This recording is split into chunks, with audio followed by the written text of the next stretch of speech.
welcome to our tutorial vlog. I am Ethan Juvio Campo. I am Aubrey Angel Ang. And I am Ryan Maligon.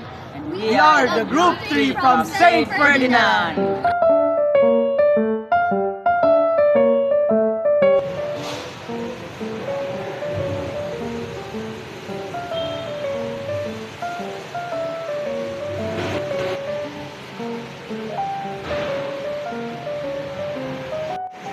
So I will show you the 6 trigonometric functions.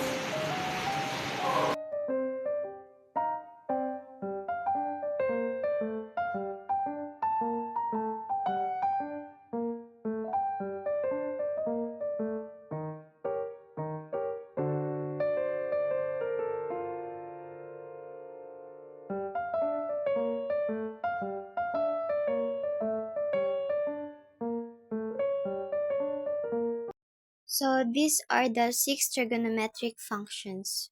And here are the meanings of each trigonometric function.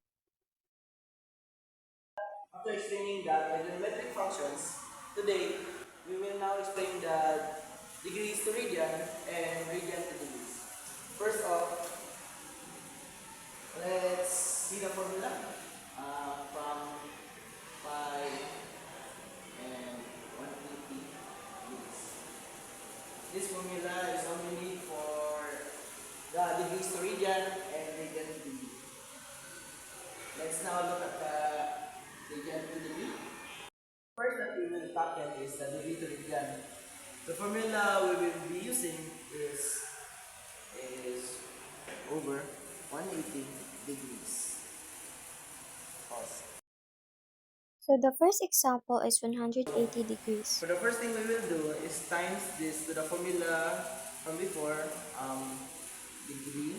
pi over 180 degree. Here there is a visible 1. So we will now solve this. For solving here, we will times 180 and pi. So first, so the 180 degrees times pi is equals to 180 degree divided by 1 times 180 is of course equals to 180. Since 180 have the same denominator, we'll just crush this out, and so the answer is equals to pi. So this is the full answer of the first example.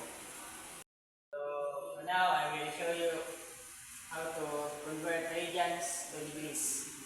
And the formula for that is 180 degrees over pi rad. Here's the example of converting radians to degrees.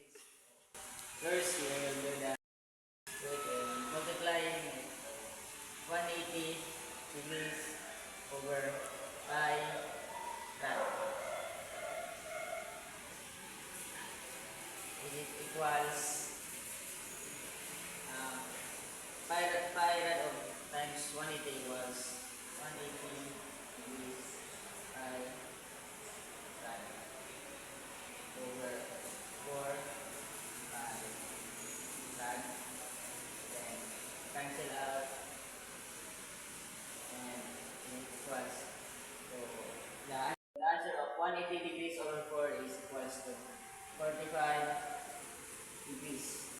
And we're done.